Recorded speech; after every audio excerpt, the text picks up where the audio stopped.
A LGPD e as outras normativas parecidas com a LGPD que existem também em outras jurisdições, primeiro empoderaram e deram um dono. Deram uma identidade que é dona daquelas informações. A identidade, no caso do Open Finance Brasil, é o que a gente chama de dança de tokens. Como é que eu acredito que a instituição A está falando com a instituição B e é realmente a instituição A.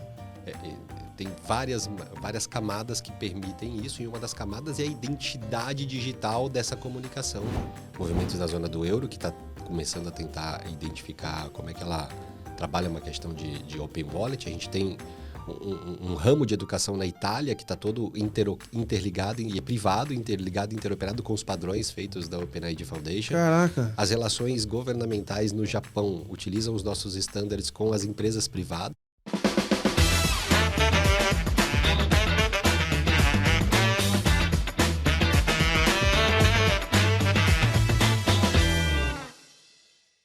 Sejam bem-vindos a mais um episódio do Let's ID. Você que é interessado no mercado de identidade digital, tá atento a tudo que está acontecendo ou curioso, assim como eu e outras pessoas, de ver esse tema ganhando cada vez mais participação nas conversas, né? Parece que quase todas as inovações, principalmente na área financeira, estão esbarrando na parte de identidade em algum momento, né? Acho que todo mundo está chegando dentro dessas conversas, está sendo super interessante ver o aumento dessa adesão. E a gente está fazendo essa série aqui no Let's ID para entender tudo que está por trás disso. Então, desde o momento de digitalização das empresas, a criação das primeiras identidades digitais, o entendimento sobre isso e a aplicação de diversos cenários. A gente já conversou com pessoas de diferentes empresas e pontos de vista aqui dessa indústria, e a gente vai ter mais um papo super excelente aqui que eu já vou contar para vocês. Sou Gabriel Pereira, fundador da Let's Media, e a gente tem um super apoio para construir essa série com a Solute. A Solute, ela está trabalhando, é uma das referências do mercado de identidade digital no Brasil. Eles têm várias soluções que incluem a certificação de pessoas, coisas, máquinas e também soluções para a indústria financeira. Vale super a pena conversar com eles. Todos os links aqui estão na descrição do episódio. É um atendimento super diferenciado. A gente, enfim, aqui na Let's Media agradece muito o apoio da Solute para a gente viabilizar esse conteúdo e trazer profissionais que vão, de fato, dividir conhecimento aqui com a gente. Então, para seguir nessa série, hoje a gente vai abrir um pouco a cabeça e falar de padrões no mundo. A gente tem falado aí sobre como que a identidade digital ela vai ganhando braço, vai ganhando representatividade no mundo inteiro. Ela vai encontrando alguns padrões. Mas será que existe um padrão dos padrões? Eu acho que a conversa hoje vai ser um pouco nessa linha, entender como é que essas pessoas têm questionado, entendido e visto os desafios de se discutir padrões de interoperabilidade global. Para falar disso, eu estou com um cara que é especialista, o cara conhece bastante aqui, é o Elcio Calef. Ele é board member da OpenID Foundation e também é CIO do Open Finance Brasil. É uma pessoa que eu já trouxe aqui em outros episódios, está sempre compartilhando conhecimento com a gente. É um prazer te receber aqui, Elcio. Valeu, Gabriel. Espero que a gente possa, nesse tempo aqui, contribuir aí com uma troca de ideias e aprendizado. Eu também, na minha relação com a OpenID Foundation, é uma relação estratégica para a gente aqui no Open Finance Brasil. E o tema de identidade é um tema que ganha atração no mundo corporativo, ganha atração no poder público, e precisa-se de uma mobilização de classe mundial, de políticas públicas que potencializem o tema de identidade para afetar diretamente aqui a vida das pessoas e a vida das empresas. Elcio, para a gente dar um contexto para quem está nos ouvindo, você tem uma carreira em instituições financeiras, dentro da área de tecnologia. Eu queria que você desse um pouco mais de contexto desse seu background até estar nas posições atuais, e se durante essa trajetória você já tinha tido contato direto ou relação com o tema de identidade, se naquele momento a gente talvez ainda não usasse as nomenclaturas que estão sendo usadas agora, para a gente também saber um pouco do ponto de partida e como é que você teve relação com esse tema hoje. Então, acho que a carreira de alguém, de pessoa de tecnologia, vem por algumas indústrias, né? Eu acho que eu comecei minha carreira na indústria da educação, ali no começo dos anos 2000, e da educação remota, da educação via internet, via computador. Na vanguarda, em 2000, falar de EAD... de EAD. Ali já nasceu a preocupação da identificação, do acesso ao estudante ao conteúdo, de identificar que é aquele estudante e etc. Mas ainda existiam os padrões mais normais de autenticação e identificação daquela pessoa que estava entrando num ambiente logado. Depois eu passei pela indústria da aviação, uma indústria que tem um pouco mais de sensibilidade e em meios de pagamento também dentro da indústria da aviação. E dentro da indústria dentro do tema meios de pagamento, ter a certeza de que a pessoa ou alguém em nome daquela pessoa que tem autorização e tem as devidas credenciais para efetuar aquele pagamento é muito importante para a conversão e para a rentabilidade das empresas aéreas que já têm... Uma margem apertada. Assim, verificar identidade, né? Tudo que envolve o aéreo ali é super... crítico, né? Então, né, toda a questão de passaporte, ver quem está entrando, como, enfim, embarque, desembarque, até a própria parte de pagamento. Então, assim, é criticidade para todo lado ali, né? E aí você tem as responsabilidades compartilhadas ali, os sistemas de informação interconectados. Hoje isso deve estar... Eu terminei minha agenda na indústria da aviação em 2006. Eu imagino como é que deve estar a interoperabilidade e interconectividade desses sistemas com o poder público. Uhum. Cara, é a fronteira que está ali acessível e, de novo, identidade. No final do dia, verificar se as pessoas que estão chegando ali são as pessoas que realmente afirmam ser elas, porque elas apresentam o principal documento hoje, que é o passaporte, e dependendo das jurisdições, as suas identidades dessas jurisdições combinadas. A gente tem aqui o Mercosul, a gente tem a zona do euro e tem outros acordos que permitem outras maneiras de identificação. Talvez a gente nunca externalizou a importância da identidade e vivia essa importância e não sabia que isso era uma capacidade que iria evoluir com a transformação digital que a gente está vivendo. E depois... vim para a indústria de serviços financeiros, onde identidade não era o core da indústria de serviço financeiro. Tinha um grande nível ali de importância, mas quando você olhava assim no fringir dos ovos, o nível de segurança das instituições financeiras levavam a pouca fraude lá no começo do mundo digital em instituições financeiras. Isso que eu falar, porque o cara tá indo até a agência, tá vendo a cara dele ali. Isso, então era um outro contexto. À medida que a gente foi desenvolvendo os canais digitais, as novas gerações foram acessando serviços e etc., a gente se tornou o digital banking se tornou a realidade do que o presencial banking, que eu acho que eles vão conviver por um longo tempo, porque a gente tem públicos para os dois caminhos. Sim. Identidade tomou uma importância muito, muito grande nas agendas das instituições. Desde do credenciamento cara, estou iniciando uma relação com uma nova pessoa natural ou uma pessoa jurídica.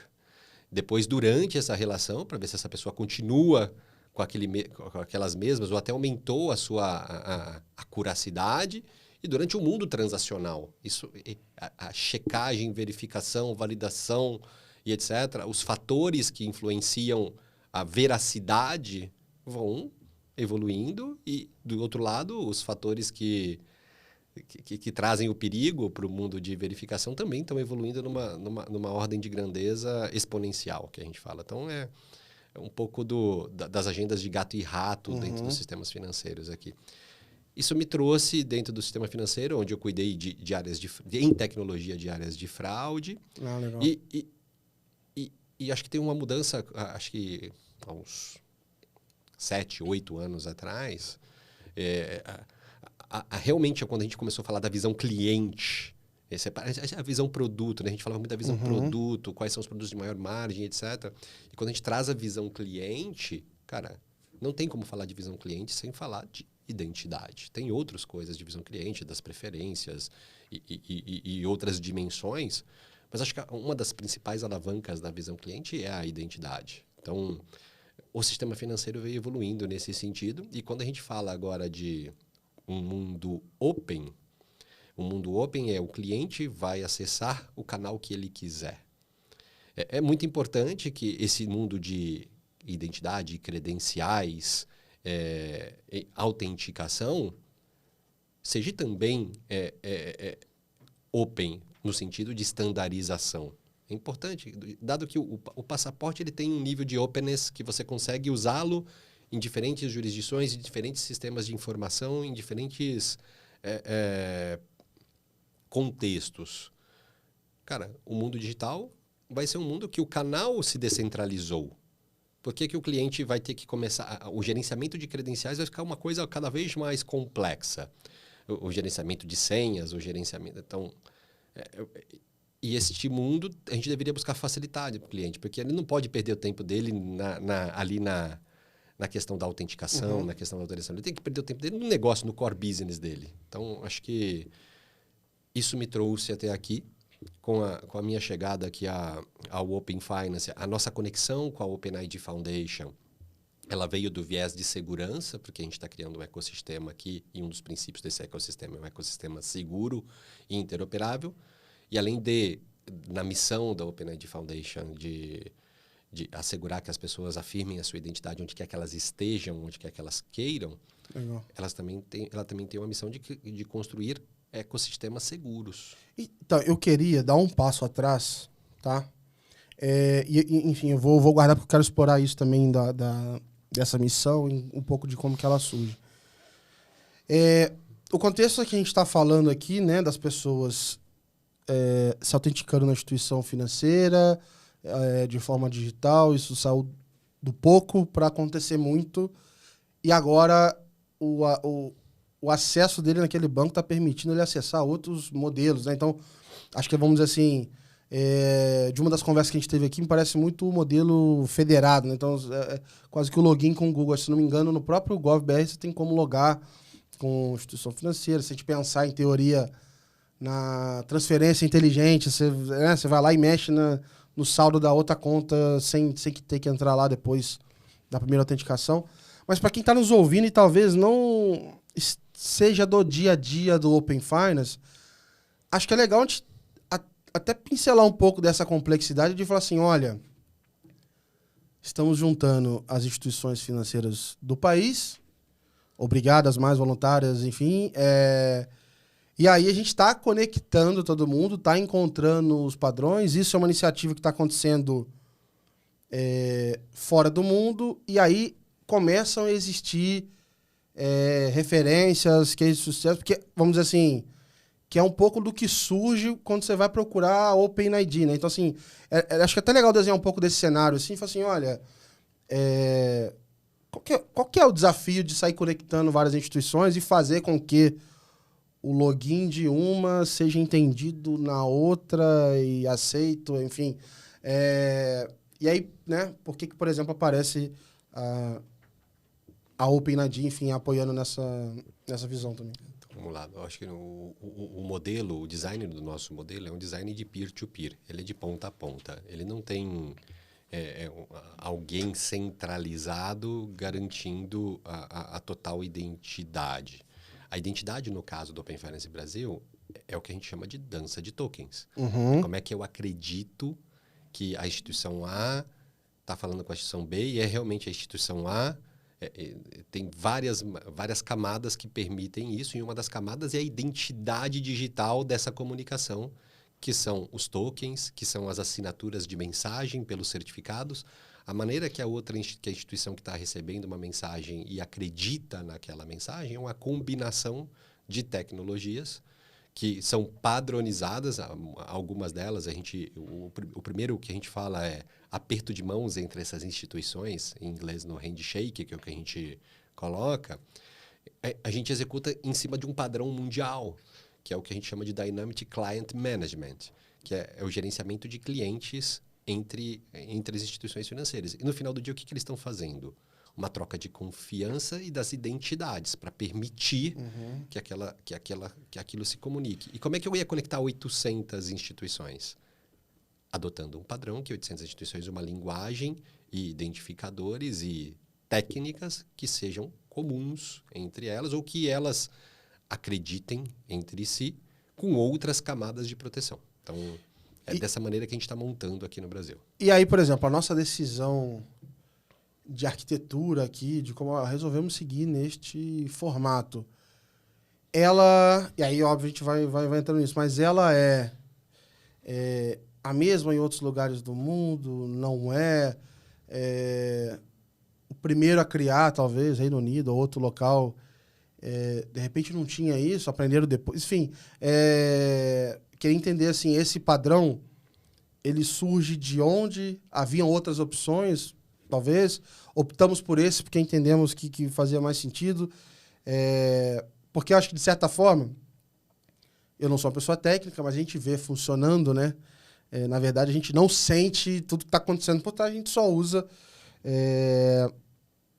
Mas, assim, existem vários padrões, né? Eu posso escolher um padrão que funciona melhor ou não tão bem para a minha realidade. Então, eu queria entender um pouco desse contexto também. Então, acho que a primeira coisa, quando a gente foi falar de paradigma, é juntar todos os participantes naquele momento, ali no começo de 2020, e olhar e falar assim, cara, como é que a gente chega num... Senão a gente entra numa discussão enorme de qual padrão adotar. Talvez a gente tivesse essa discussão de qual padrão adotar. E existe o modelo centralizado, existe o modelo federado. Uhum.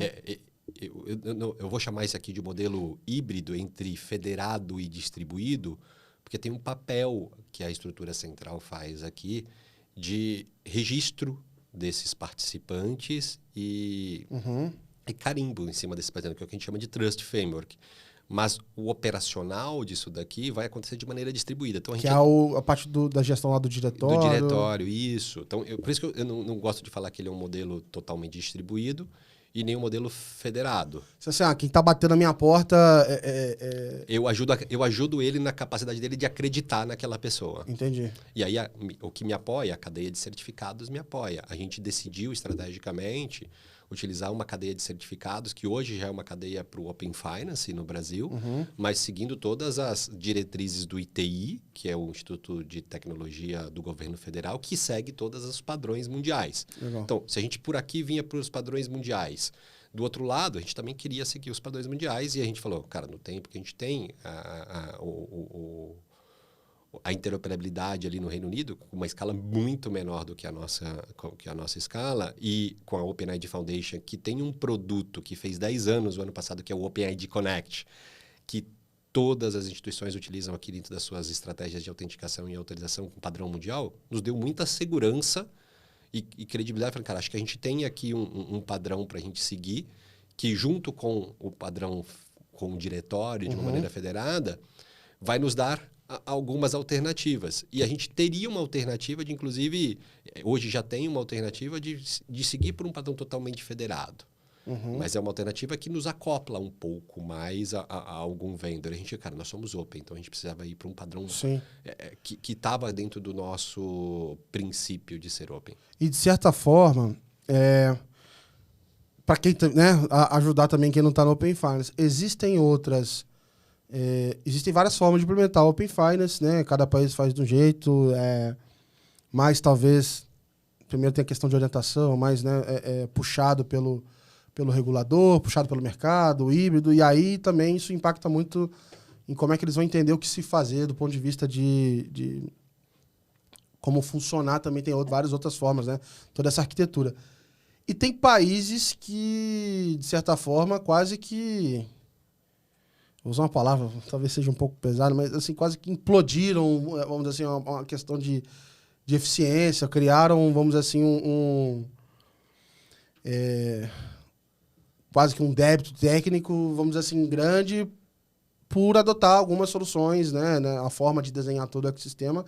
E eu tenho até lido alguns comentários, até de pessoas do ecossistema, sei lá, da Austrália, alguns... acho que de alguns países da Europa, porque acho que reclamando talvez da dificuldade do funcionamento entre as instituições, entre um ecossistema e outro, que, enfim, se você fizer uma arquitetura que tenha fricção, vai ter disponibilidade, enfim, vai ser difícil encontrar esse padrão, não vai ser escalável e acaba perdendo essa força do ecossistema como um todo, né?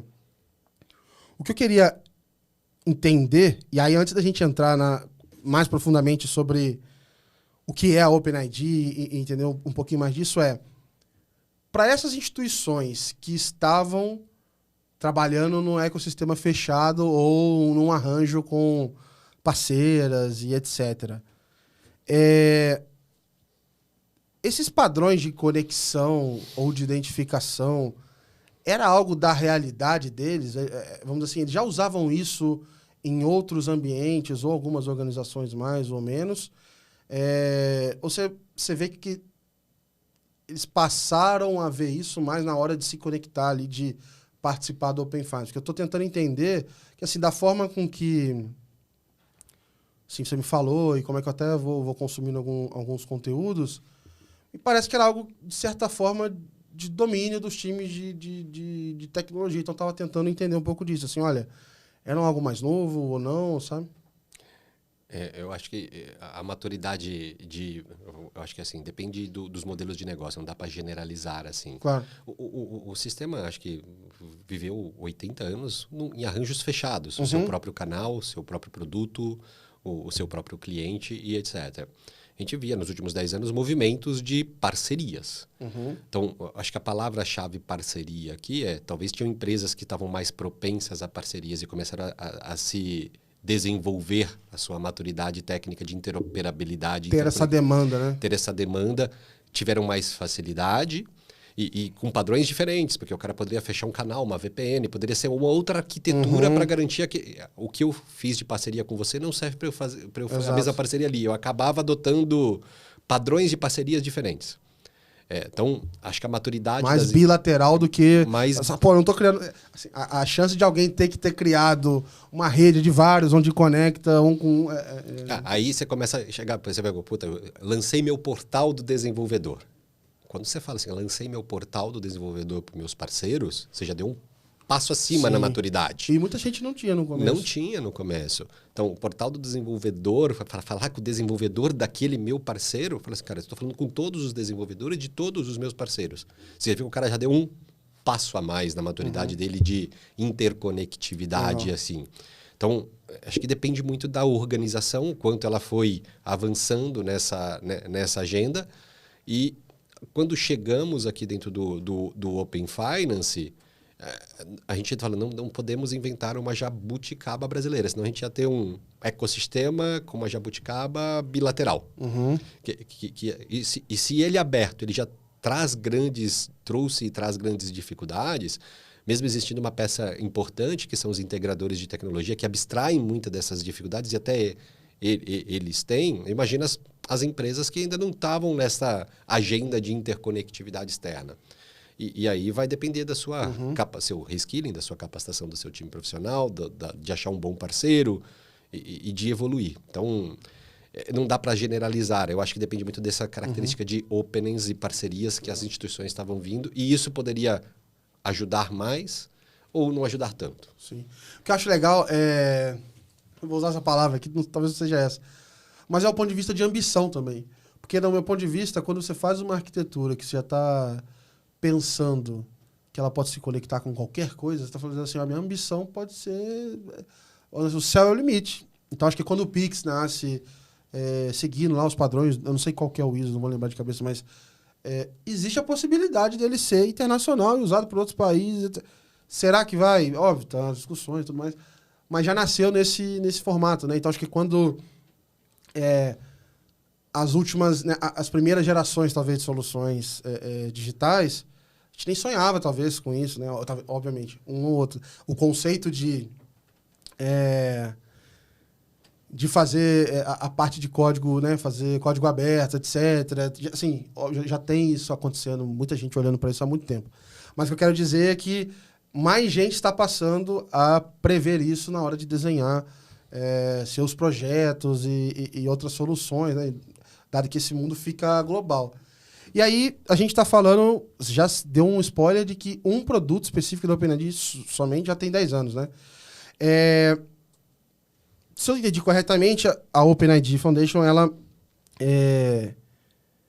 já tinha algumas soluções aqui, enfim, que estavam ajudando a gente a seguir alguns padrões e tudo mais. Então eu vou só pular essa parte, daqui a pouco a gente volta. Mas eu gostei muito que você falou da questão da missão dela, né? Que é essa parte de identidade para todas as pessoas, enfim. A gente falou muito durante durante a série que a identidade é uma questão, é um direito, né? É uma questão para te dar acesso a ser um indivíduo, né? Você sem identidade hoje, você não faz nada na sociedade, você é entendido como um indigente, né? Então, assim, queria entender um pouco mais disso, assim, quanto tempo tem essa fundação, como é que é um pouco assim, como é que ela funciona? Então, eu acho que você trouxe um ponto aqui, né? Identidade é muito mais, é a declaração que eu sou, né? Eu existo. É isso aí. Me reconheçam. É quase uma declaração de liberdade, a identidade na sua devida proporção. E a gente, quando olha na OpenID Foundation, que nasceu em 2007, então ela está completando aqui... Caramba, 17.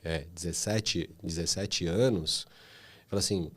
E eu acho que ela deve ter nascido com uma ambição de um tamanho, e essa ambição foi se desenvolvendo, os participantes que junto como nós do Brasil estamos lá apoiando o desenvolvimento dessa organização e dessa fundação, foi se ampliando. Tanto é que ela entendeu que ela fazia parte da missão de OpenID, de Open Identidade, que isso aqui também fosse seguro. Então ela falou, cara, eu preciso tratar a segurança, claro. Que foi onde a gente se conectou ali. E agora ela mais recentemente, no último ano, com o OpenID Connect, que de novo está no nome dele, o ID está no nome do principal produto do principal standard. Não vou falar produto, porque nós somos uma entidade de standards, né, de padrões. Deixa eu te falar, aliás, ia ser legal a gente fazer um desenho assim bem beabá, do tipo assim, olha, beleza. Como é que funciona a OpenID? Tem gente no mundo todo. Como é que se monta um padrão? Você desenha aí? Assim, a gente publica de tempos em tempos, renova.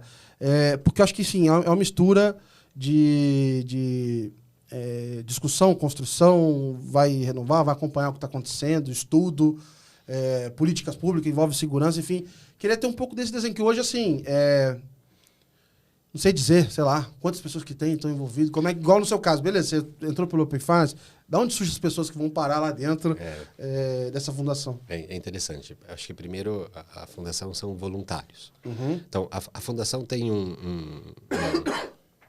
vários níveis de filiação a essa fundação.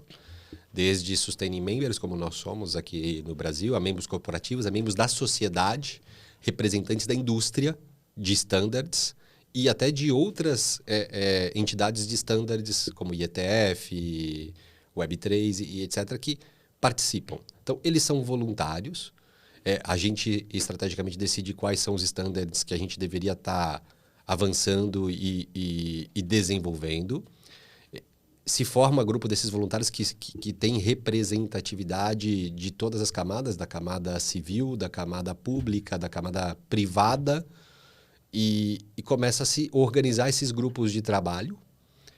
O funding da fundação é feito por esses sustaining members. Então, acho que a gente aqui não tem nenhum funding que não seja dos caras que acreditam que aquilo que está sendo feito tem um propósito maior e vai ajudar a evolução, seja de produtos de identidade, produtos de segurança, e afetar a sociedade de maneira real. Esses padrões também, existe algum tipo de receita associada, dependendo uma instituição precisa estar certificada pela OpenID, aí por conta dessa aprovação, isso também ajuda a financiar a fundação? Eu acho que o principal core da fundação são os seus membros sustentados aqui. E aí acho que depende das jurisdições e da régua e altura que você quer. Ao criar os standards, você tem uma outra credibilidade se você tem um processo de certificação feito pela instituição que criou aquele standard.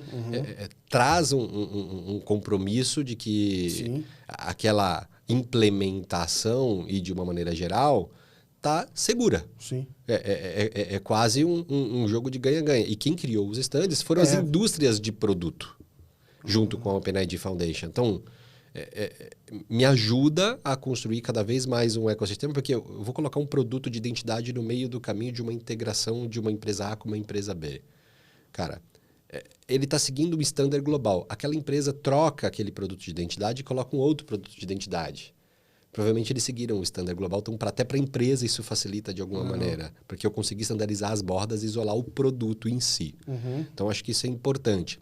E o processo de certificação não nasceu no começo do OpenID, nasceu pela necessidade dos seus participantes e dos novos ecossistemas que foram surgindo.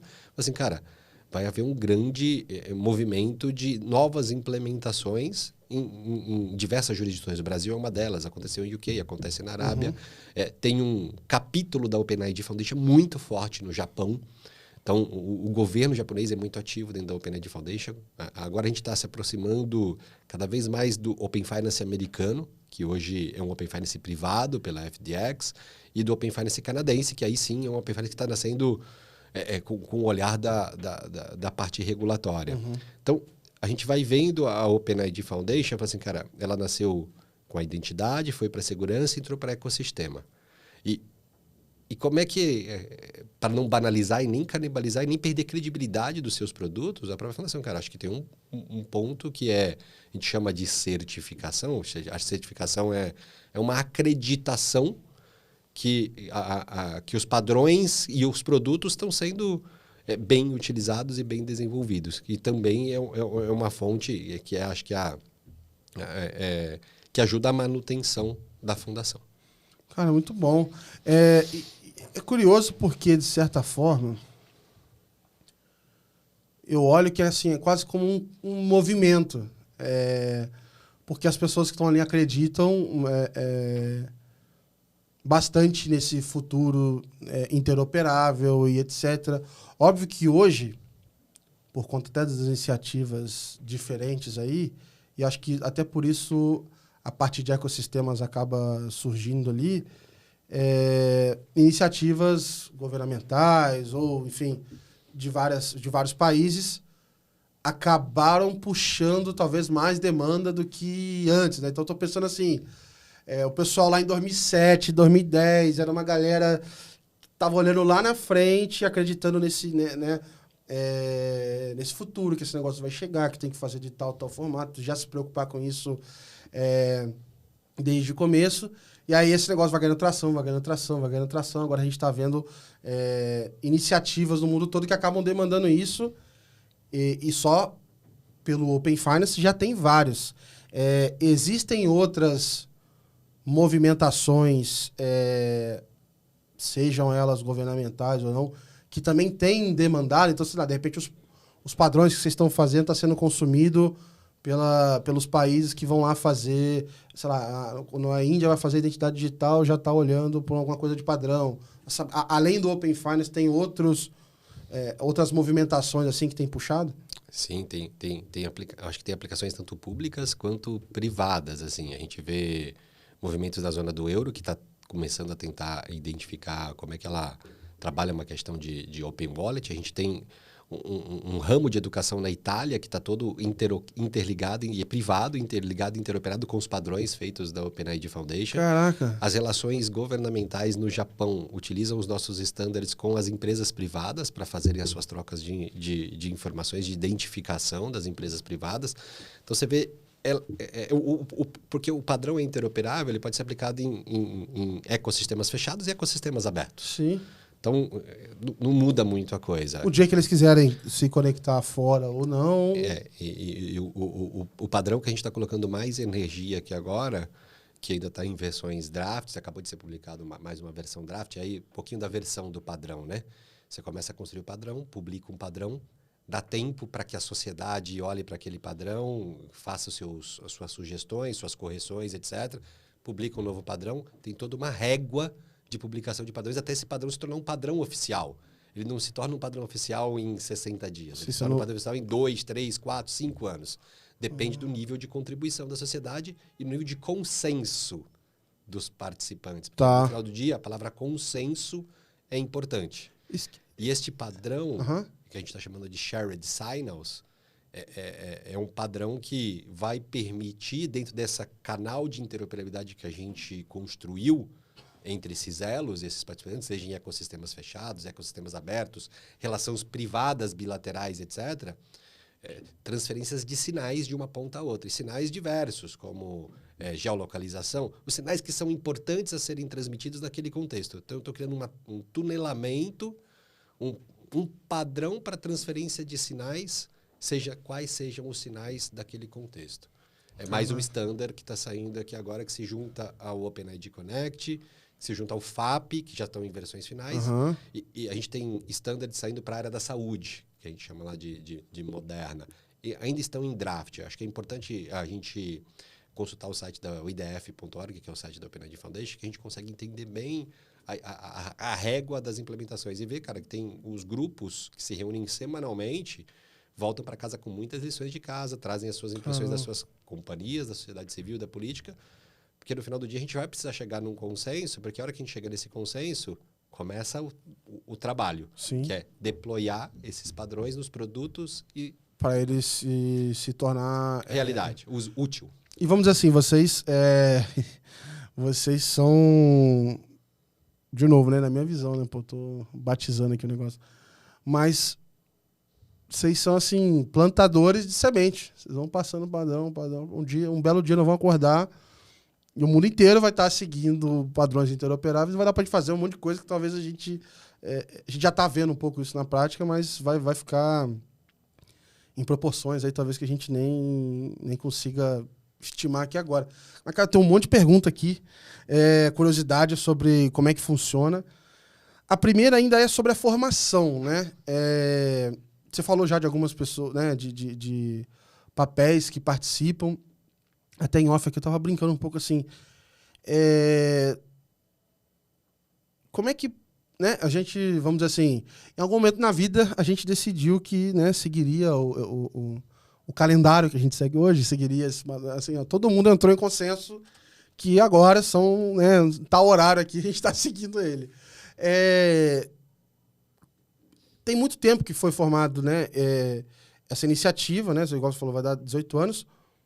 Mas, assim, o que você acha que também fez a diferença para que ela ganhasse força e fosse abrindo? Obviamente, você falou que ela é aberta por natureza, acho que também faz todo sentido, né? Versus, sei lá, outros padrões, ou sei lá, se podem existir um outro grupo, sei lá, uma outra fundação. Assim, é mais uma questão de, assim, por que eu sigo este padrão e todo mundo... Hoje a gente vê todo mundo seguindo, então a gente vai seguir, porque a gente já está vendo o track record, mas no começo deve ter tido um trabalho de convencer, ou assim, ganhar talvez o respaldo das pessoas, né? Eu acho que, de novo, estou há 2 anos ali dentro e quando olho para trás, eu acho que a necessidade, primeiro, como se criou uma fundação, provavelmente necessidades análogas de empresas diferentes, de governo, etc. Cara, a gente precisa organizar essa conversa. Essa conversa precisa ser organizada e você vê ali grandes techs envolvidas, grandes empresas de identidades envolvidas, grandes governos perto do que está acontecendo, etc. Então, alguém deve ter falado, cara, espera um pouquinho. Se a gente está aqui nessa, provavelmente, numa estratégia corporativa de política pública, cara, a gente precisa organizar um pouquinho pública-privada aqui, vamos organizar. Se decidiu se acreditar e se criar uma fundação. Eu acho que a partir do momento dessa pedra inicial e esses entes ali dentro, fala assim, cara, por onde começamos, né? Talvez é olhar um pouquinho o que estava vindo no mundo digital. 2007 é por acaso, a mesma data do iPhone, né? Que foi uma revolução o ano de 2007 foi uma revolução mundial de transformação digital, né? E tem todas as questões também de padrão também. Sim, vai surgir a necessidade de intercomunicação. Por onde a gente começa, né? Provavelmente a gente vai começar aqui por como é que eu autentico mutuamente. Primeiro, porque não adianta nada eu falar de outras coisas se eu não conseguir autenticar mutuamente, se a gente não consensar como é que a gente se autentica mutuamente, qual a altura dessa autenticação, quais os fatores que influenciam essa autenticação. Tanto é que, em 2007, o OpenID Connect fez 10 anos, 2024, 2014.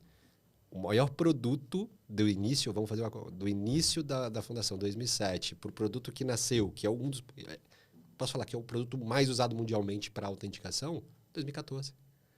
Este padrão demorou 7 anos para ser consensado e colocado nas esteiras das fábricas de tecnologia, das fábricas de software, para se conversarem mutuamente. Tem um trabalho de... Assim, você falou que talvez a palavra certa talvez não seja exatamente produto, alguma hora. Mas assim, é Standard, um produto. é um Assim, produto. mas o standard, cara, você vai ter que fazer a comunicação disso. Fechei o padrão. A gente está falando, discutindo aqui global. Como é que a pessoa de tecnologia, de negócio, lá do outro lado, e aí acho que entendo também essa questão da comunidade ali, desses núcleos em diferentes regiões, né? Agora vem assim, a outra pergunta que você falou das iterações e do tempo. Da onde que surge, assim, o primeiro padrão, né? Que eu tô pensando assim, não o primeiro padrão, mas o primeiro momento, vamos parar aqui, beleza, vamos decidir o que é prioritário pra gente olhar onde é que é importante a gente atacar aqui. Beleza, achamos uma oportunidade que a gente acha que vai ser legal. Abre o computador, abre o ideal. Assim, para onde que começa essa conversa? Ela parte de algo que já existe? Enfim, como é que é isso? Eu imagino, eu acho que a gente vai fazer um exercício aqui. Provavelmente, hoje o mundo está totalmente digital, mas provavelmente, o que são as tecnologias que temos em mãos? Acho que ela está falando, cara, qual que é a nossa situação? Vamos para a lousa. O que são as tecnologias que temos em mãos? Quais são os termos de confiança que a gente precisa ter, qual a altura desses termos de confiança que a gente precisa ter. E aí eu falo assim, cara, talvez existia, cara, tem um negócio aqui que para interoperar é relevante, que talvez a gente não tenha nem o padrão do padrão, a gente precisa setar um padrão do padrão da chave primeiro, antes de setar o padrão de interoperabilidade. Qual que é o grau de abstração que eu preciso ter também para não ir no detalhe demais e travar? É isso. E aí, provavelmente, fala assim, cara, o que é o conteúdo mínimo que a gente precisa fazer para fazer eu vou falar aqui no caso do OpenID Connect, que é uma autenticação em ambiente controlado e fechado, né? De alguma maneira, antes de abrir isso para o mar aberto, fala assim, cara, confiem porque esse padrão, porque eu devia fazer no ambiente controlado e testar esse padrão, né? Jogar ele contra a parede, jogar ele contra ataques. Como é que eu posso fortalecer um padrão? Só colocando ele no campo, de alguma maneira, e missionar ele. E aí, esse é um papel que é puxado bastante pelos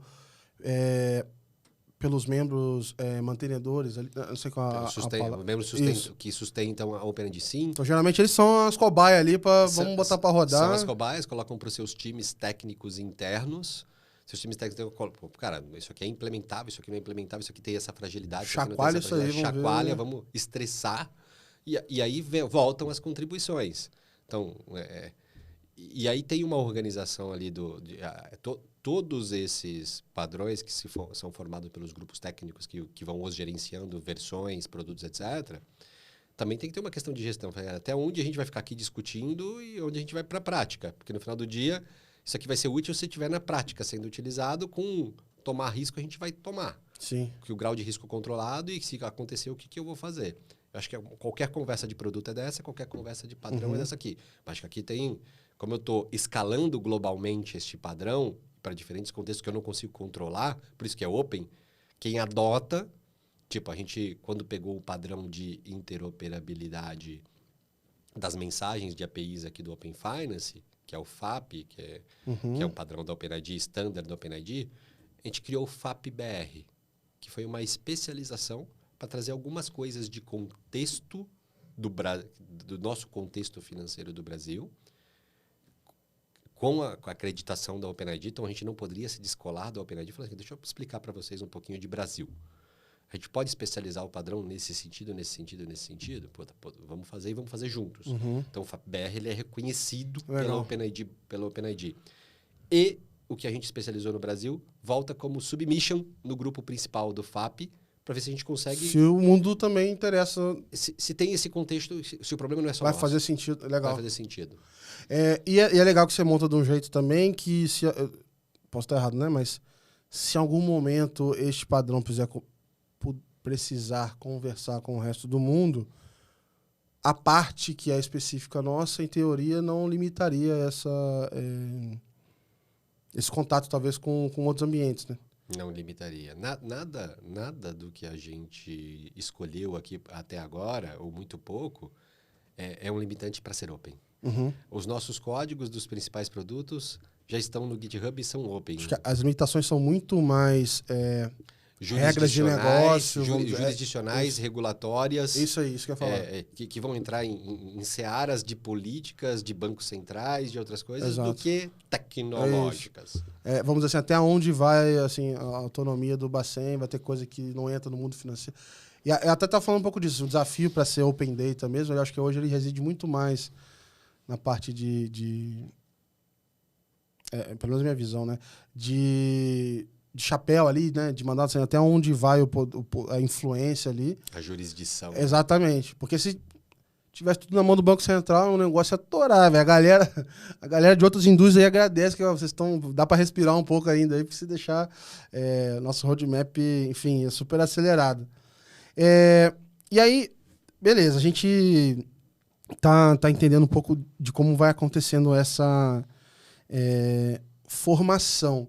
Eu queria entender um pouco lá agora onde entra a parte de políticas públicas, né? Então, assim, como é que entra, por exemplo, a relação da fundação com né, sei lá, será que tem bancos centrais que consultam a OpenID, sei lá? Eu não estou falando só da questão do Brasil, estou falando do resto do mundo também, porque estou entendendo que, com o passar dos anos, também aumenta essa visão de estratégia ou de importância de padrões tecnológicos para garantir a infraestrutura financeira, aumentar a inclusão, garantir que as pessoas consigam ter um ambiente financeiro mais competitivo, etc.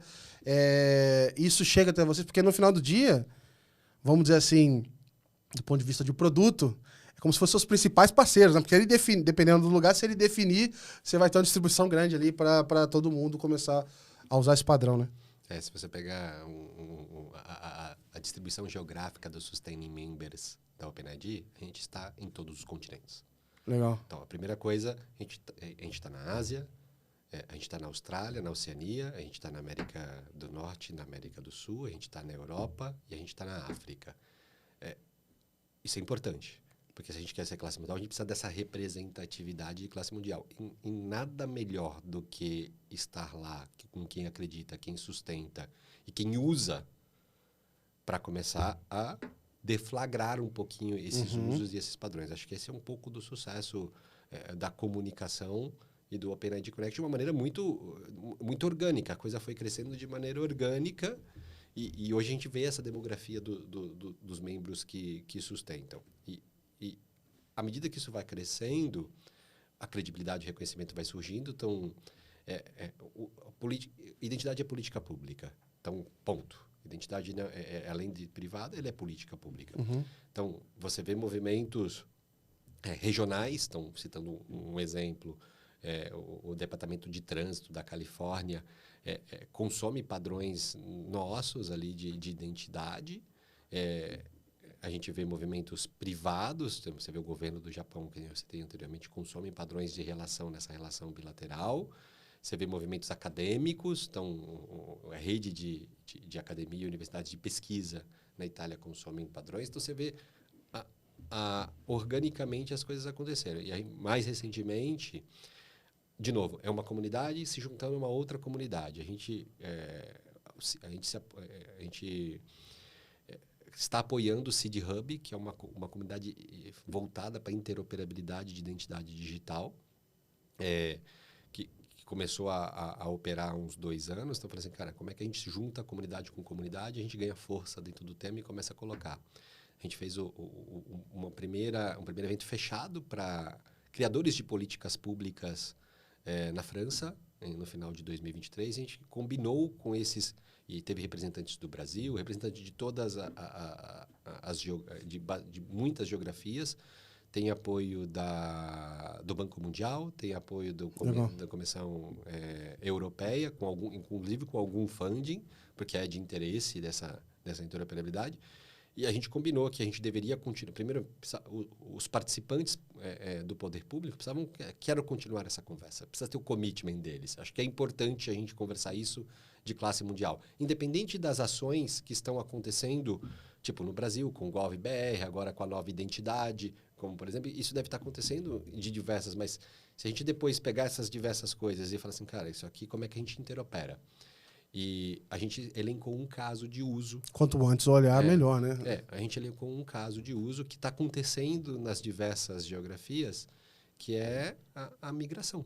Seja ela por um fator de guerra, seja ela por um fator humanitário, seja ela econômico, etc.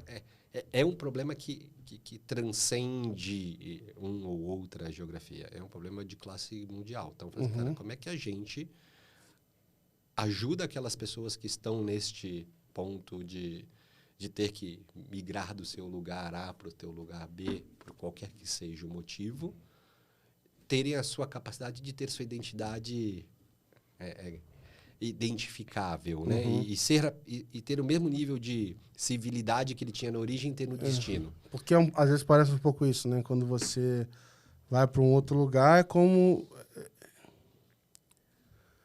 se você não fosse ninguém porque você perde a sua identidade.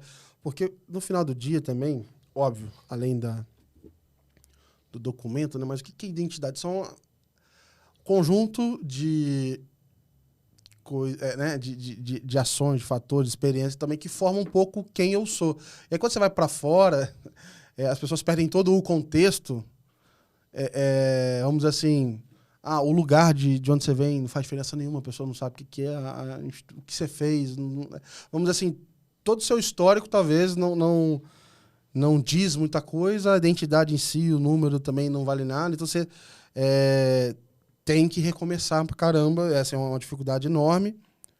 Obviamente, mesmo para quem tem dinheiro, reservas, etc., ainda não é um processo simples de conseguir... se estabilizar, etc. Você imagina quem está migrando por questões humanitárias, econômicas, enfim. É bem doloroso, então a chance de sucesso, êxito, uma condição mínima de bem-estar começa a ficar mais remota, né? A identidade é a alavanca do acesso. O acesso à saúde, né? O cara que está chegando ali, o acesso à saúde, acesso à educação, acesso à moradia. Ele precisa ser alguém. Já é tão, é o que você falou, Gabriel. Ele é tão difícil a missão dele, dependendo do motivo. Se ele ainda não tiver uma chave em quem confiar, que dá o acesso a ele, pelo menos facilita um pouco dessa jornada. Então, um pouco deste caso de uso é o caso que a gente acordou. E a gente combinou de continuar essa conversa com representatividade acontecendo em todos os continentes. Então, depois a gente já fez uma conversa em Cape Town, na África, no último mês. A gente tem conversas já para ser feitas na Ásia e provavelmente o Japão sediará essa conversa. A gente tem conversas na Europa e provavelmente a Alemanha sediará essa conversa. Conversa nos Estados Unidos, o governo dos Estados Unidos sediará essa conversa e conversa no Brasil. Representante da América Latina e tentando integrar com um fórum de identidade de países latino-americanos que deve acontecer aqui agora no segundo semestre. Então, de novo, assim, imagina que um padrão dentro de um circuito fechado aconteceu em 7 anos. É um padrão que era um padrão não tinha a ver com identidade, tinha a ver com o meio de se identificar. Sim. Imagina que essa conversa aqui é uma conversa que daqui a pouco precisa se cair aqui em diretrizes, em políticas que precisam ser consensuadas, tipo num evento como um G20 que a gente terá aqui no Brasil. Então tem muito chão, acho que tem bastante chão para a gente viver, a gente tem uma ambição de conseguir continuar organizando essas conversas e em 10 anos, 15 anos, a gente conseguir aplicar isso na vida ou menos, aplicar isso na vida daquelas pessoas que precisam ter esse acesso. Né? São 7 bilhões de pessoas Sim, cara. Que precisam ter identidade, talvez não tenham esse acesso de uma maneira civilizadamente sustentável. E esse acesso, às vezes, ele não é isso, né? Ele é local, né? Então, começa a limitar bastante opções, etc. Agora, organizar os padrões de tecnologia do mundo É uma tarefa, né? Quem escolheu trabalhar com isso, ter esse projeto de vida, pode ficar tranquilo que não vai faltar atividade aí por muitos e muitos anos, porque existem vários lugares onde a gente pode olhar e ver oportunidades. Como é que vocês, por exemplo, mapeiam as oportunidades, igual você trouxe esse caso específico? Você vai ver a oportunidade. Assim, o Banco Mundial eu sei que faz vários estudos também, mas então eu entendo perfeitamente eles também apoiarem com financiamento para que as coisas aconteçam, mas como é que vocês avaliam, por exemplo, oportunidades, tamanho do desafio, impacto, ou se ele é factível também, né? Vamos dizer assim, beleza, é uma oportunidade super relevante e tal, e com as pessoas que a gente tem dentro dos grupos, né, nas geografias diferentes, talvez isso aqui é uma iniciativa que tem mais chance de ir para frente neste ano, neste contexto, por exemplo. Como é que vocês avaliam isso um pouco?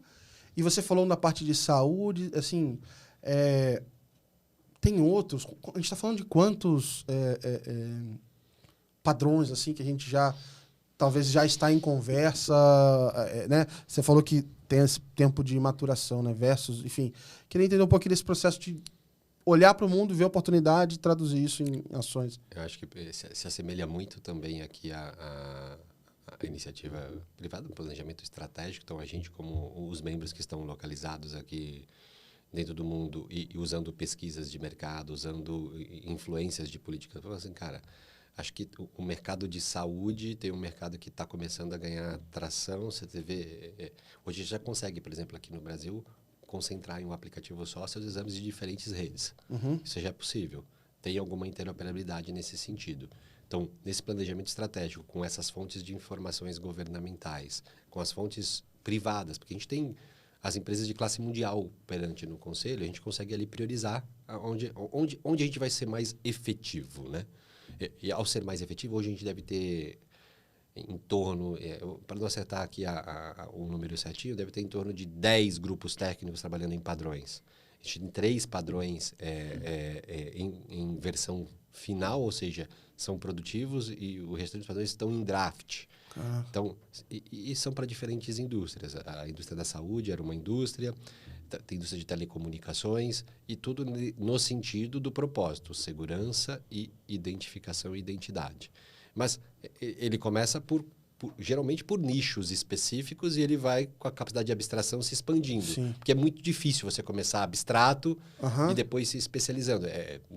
De classe mundial. Então, ele começa aqui e a cabeça das pessoas e o incentivo das pessoas é de fazer aberto e de fazer isso aqui de uma maneira que ele possa ser ampliado para uma interoperabilidade. Ele nasce teoricamente interoperável por design, por mais que o nicho aconteça, seja um nicho de uma escala menor. Tá? Provavelmente o API Connect começou de uma escala fechada, como é que isso aqui vira classe mundial? Legal. A ambição veio no começo. Vocês acabam aproveitando, eu imagino. O produto vem depois. Então, a gente está falando aqui de segurança e identidade, né? A gente já comentou aqui durante a conversa da Open Wallet Foundation. E eu queria entender se tem visibilidade também de outras iniciativas que tenham, talvez, um objetivo parecido ou uma forma de se organizar ali parecida, mas para diferentes, para outras aplicações, igual o exemplo da Open Wallet, que eventualmente, sei lá, possam colaborar em algum momento, não sei. O que mais existe de discussão de Open, ou hoje o principal é identidade, né, segurança ali junto, e pagar, encontrar formas, enfim, de conectar e movimentar dinheiro? Eu acho que são as duas principais, né? Mas aí você vai entrar em órgãos, por exemplo, você tem padrões, o NIST, por exemplo, em outra dimensão do padrão de segurança, que estão criando ali, principalmente de cibersegurança e outras coisas desse sentido. Então, você vai começando a entrar em nichos específicos de tecnologia, igual a gente entrou na questão da identidade, etc., para ajudar a criar esses outros padrões, porque no final do dia os produtos precisam estar interoperáveis entre si. Então, você falou da wallet, a gente falou da identidade, a gente pega o NIST em segurança, a gente tem o IETF, que é uma entidade internacional que também nos ajuda, quando eu falo nos ajuda, ajuda a sociedade. Sim. E a comunidade a criar padrões de interoperabilidade para a internet, né? Ser dono dos padrões de interoperabilidade também de comunicação pela internet. Então, você vê várias entidades que acabam, acho que muito influenciada pelos seus membros ali, que querem se organizar a criar um pouco a sua interoperabilidade daquela situação e daquele contexto. Então, você deve ter isso espalhado em diversas jurisdições e contextos, mas eu acho que os globais são um pouco desses que a gente citou aqui, dentro desses nichos. IETF, ISO, OpenID, você pega a FIDO Alliance, que também entra num outro ângulo aqui de autenticação e autorização, com outro padrão, que às vezes tem sombreamento com a OpenID Foundation. A gente, inclusive, está adotando um padrão da FIDO Alliance na nossa esteira de pagamentos aqui para o segundo semestre. A gente achou que ele cobria uma coisa e já estava pronto, que talvez o Shared Signals, que é o que eu te falei que estava aqui, agora não está num nível pronto de prontidão para a gente. Então, você vê outras organizações e alianças se construindo ao redor do globo para atacar, às vezes, problemas bem diferentes em nichos de mercado bem diferentes. Quando o certificado de vocês está rodando, vocês tem algum tipo de monitoramento também? Não sei, para entender como é que está sendo um pouco a performance desse padrão, sei lá, que eles estão usando no Brasil, no Reino Unido e em tal lugar, por exemplo. Um feedback também. É óbvio que, igual no seu caso específico, quase que, né, uma coisa junto com a outra ali já nasce, mas talvez tenham lugares que adotaram e não necessariamente possa ter um board member lá, por exemplo, né? Uma representatividade.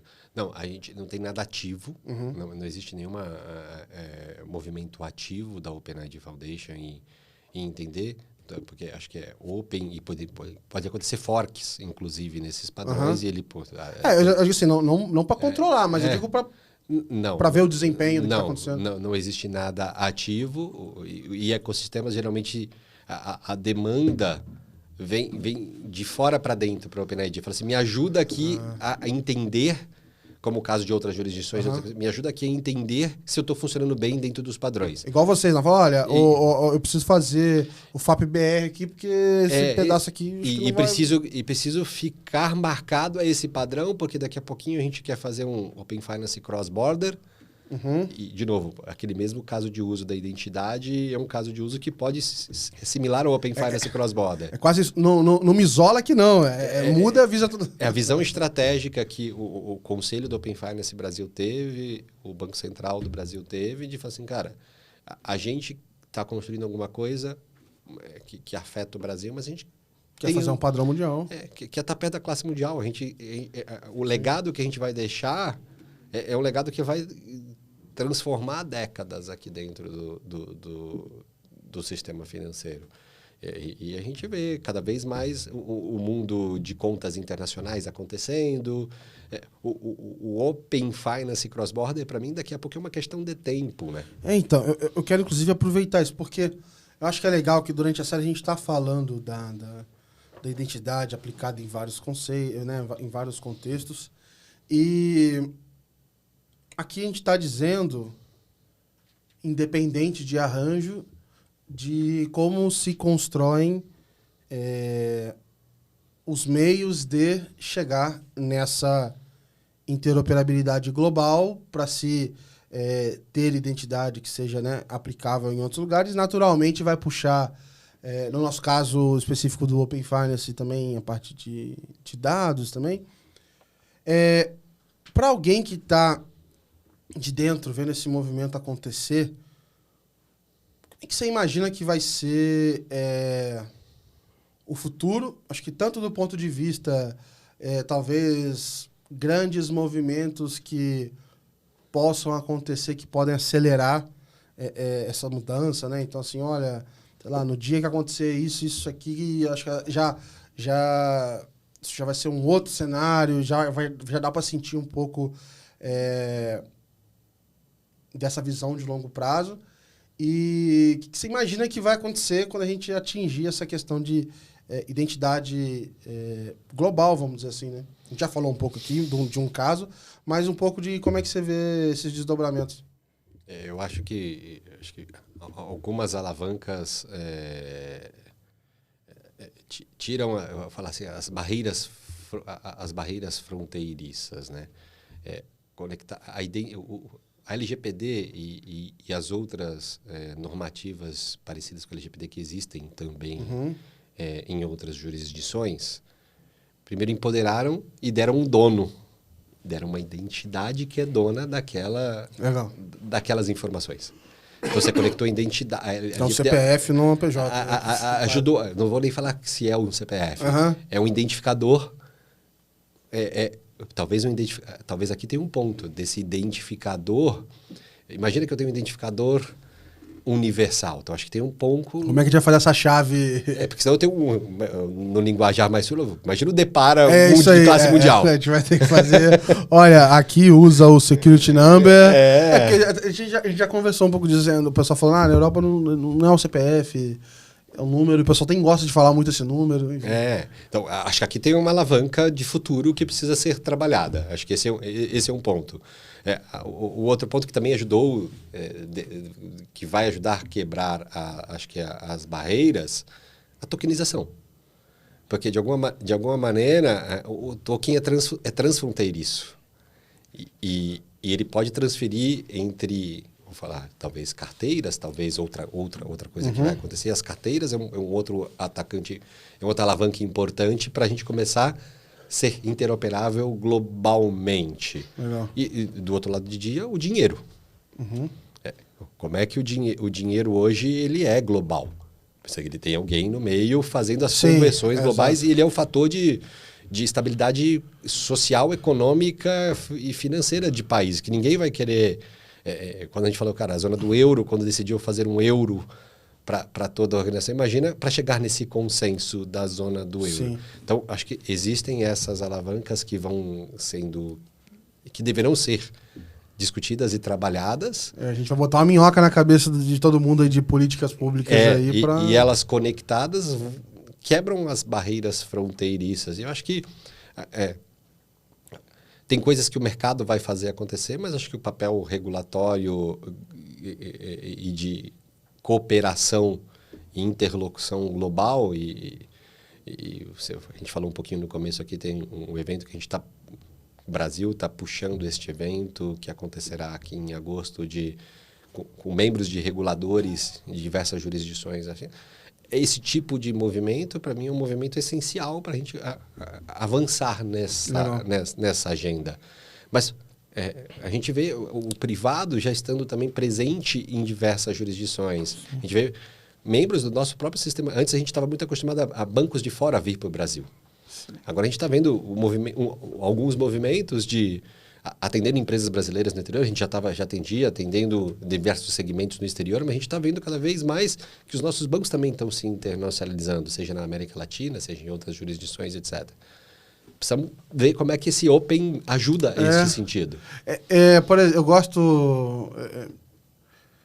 enfim, não tem nada a ver comigo, mas fiquei muito feliz, assim. Depois o pessoal gravou o podcast aqui também. Mas das irmãs Binatti, que também cofundaram com mais 2 pessoas a Pismo. E o fato de ter uma empresa brasileira que nasceu com um pensamento global, já com a ambição de criar, no caso ali, padrões para as operações financeiras, para contas e etc., que conseguiria virar um padrão no mundo. Esse negócio chegar, né, de nível mundial, isso ser vendido por uma gigante, uma Visa da vida, que vai lá, no momento que o mercado, né, não estava voando dinheiro para todo lado, vai lá, cara, vou pagar $1 bilhão em cash, porque, enfim, então acho que assim, tem um orgulho do lado, né, brasileiro aqui, e de outro você vê que na prática essa lógica de ter a ambição, construir a arquitetura, de pensar de como você opera em diferentes contextos, etc., faz muito sentido. Então eu acho que num ambiente assim igual o brasileiro, né, acho que a gente vai ter muitos casos interessantes ainda de interoperabilidade que vão talvez puxar mais ou menos com a identidade, junto com o Open Finance e o Drex e todas essas coisas, que talvez o pessoal lá fora acho que ainda... Já viu aquela imagem que a pessoa tá vendo uma onda vindo aqui? E beleza, essa onda nem é tão grande, mas tá vindo atrás, é tão maior que ela não tem dimensão. Eu sinto um pouco isso quando eu vejo o pessoal lá fora nos eventos, quando fala do Pix e tal. Cara, eu falo, olha, você não viu a missa à metade. De novo, com a ambição e etc., com como isso está sendo montada desde o começo, o potencial vai ser enorme. E aí eu acho que esses benchmarks vão cada vez despertando mais o interesse de fora, de outras pessoas, Não, vamos buscar o padrão, já vamos seguir o padrão. Olha, isso aqui é um caso legal. Também quero participar da festa aí, né? Tá dando certo, eu também quero ficar junto. Então, é um tema muito interessante, cara. Muito interessante. E, de certa forma, é um trabalho... cara, assim... É super bonito, assim, porque você tá pensando, vamos assim, ser prático, assim, cara, no caso de imigração, cara, estão pensando como é que isso aqui melhora a vida das pessoas, né? Porque você vai assim, olha, estamos trabalhando para encontrar um padrão global que é para beneficiar a todos, né? Então, acho que é um negócio super legal. Então, quando eu comentei no começo que eu vejo como um movimento, acho que é um pouco disso, porque tem esse lado de acreditar que isso é bom para a sociedade, né? E a gente tá falando para as pessoas do mundo todo, né? Seja um motivo, né? Todos somos um refugiado, né? Uhum. A gente se refugia até dentro da nossa casa. Imagina as pessoas que se refugiam por motivos muito piores e sociais, sim, humanitários, etc. Realmente trabalhoso e etc. Mas quando você fala, puta, tá ali, você fala, olha aqui, volta para cá, volta para a vida, que é importante. Uhum. Você começa a entender um pouquinho, né? Estar aqui é aprender, acho que um pouquinho...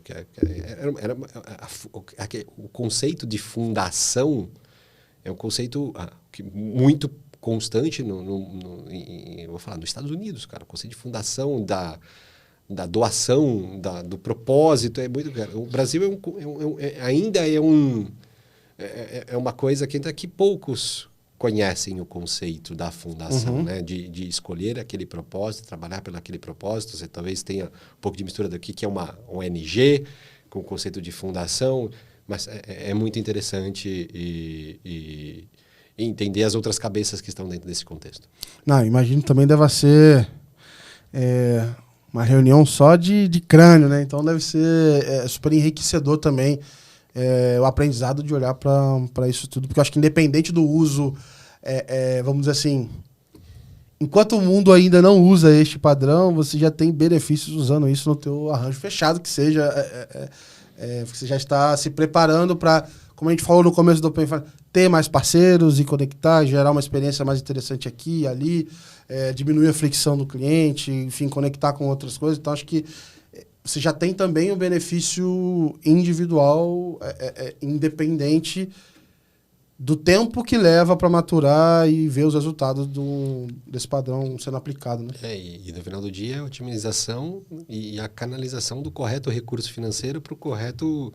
De tentar acertar mais do que errar os lugares que você está conseguindo influenciar e direcionar o investimento que veio através dessa fundação, né? Porque no final do dia a gente... talvez o nível de governança de uma fundação é um nível de governança muito alto, também comparável aos níveis de governança corporativa privada, porque no final do dia você tem lá os sustaining, que estão ajudando a fundiar e dizer, cara, vamos ver o nosso impacto, né? Se tu não mostrar isso aí, eles vão sair e aí, acabou. Se perde a relevância, se perde o propósito e se perde a fundação. Não pode deixar apagar a chama, não. Elcio, cara, é sensacional. Fiquei bem feliz de conhecer mais a fundo, assim, como funciona. Eu tava realmente falando, cara... E aí, cara, se a galera se junta, vai sair falando do padrão, como é que funciona no mundo, como é que é esse negócio, assim. Então, acho que é super interessante, assim. E pra mim, o que fica desse episódio, acho que até um pouco do que eu falei aqui, acho que como que acho que essa ambição às vezes prepara a gente para, enfim, pensar nesses padrões, fazer que hoje em dia é difícil você fazer as coisas com calma, né? Pensar, né? Geralmente tudo na correria. Mas de já ter essa visão, de fazer isso organizado, de pensar como é que é melhor a aplicação ou não, já pensar em fazer uma fundação, talvez, para um prédio, talvez, né, faz uma pequenininha ali. Ah, não, vai ter só um andar. Vai que quer crescer amanhã. Então, acho que isso é super importante. E ver como é que essas aplicações em diferentes contextos têm trazido retorno para a sociedade. E, de novo, acho que o curioso é um pouco assim, olha, para as empresas, né, que estão nos ouvindo aqui, você não precisa seguir ou olhar os benefícios disso apenas se você for demandar, né, tiver algum tipo de obrigatoriedade. Né? Então, você já tem benefícios do ponto de vista de tecnologia, do ponto de vista de experiência que você consegue gerar para o seu usuário desde do começo. Né? Então, acho que é super interessante mesmo. Então, acho que foi uma baita adição aqui nas nossas conversas para entender onde que a gente pode chegar com toda essa discussão de identidade digital. Então, eu queria te agradecer a participação aqui, Elcio. Obrigado e espero acho que aprendi pra caramba aqui, como sempre aprendo. Acho que a série é uma série que toca, de novo, o tema precisa estar dentro do contexto das pessoas. E a gente está aqui ajudando a levar este tema para o contexto das pessoas e das empresas. Boa, excelente. Pessoal, obrigado por acompanharem mais um episódio aqui do Let's ID. A gente está realmente olhando de vários ângulos diferentes a indústria da identidade digital. Então, hoje a gente fez um voo, eu não vou nem falar de drone aqui, a gente fez um voo de foguete para olhar para o mundo, para pensar nesses padrões interoperáveis. A gente, quando é que a gente vai chegar nesse momento de identidade global? E sendo bem sincero, eu estou mais confiante de que os desafios realmente vão ser mais legais do que de tecnologia. Agradecer também a Solute, que é a nossa parceira, está viabilizando toda essa série. Então, reforçar para todo mundo que estiver precisando procurar soluções de identidade digital, de certificação, entender como que todos esses processos, né, máquinas, coisas, enfim, tudo pode ser autenticado, certificado, tem registros, etc. Então, no mundo financeiro, com certeza eles podem atender você bem. Compartilhe, então, esse episódio com o pessoal no seu Slack, se for na Fintech, no Teams, se for o Bancão, pode mandar para todo mundo. Obrigado por acompanharem. Um grande abraço. Valeu!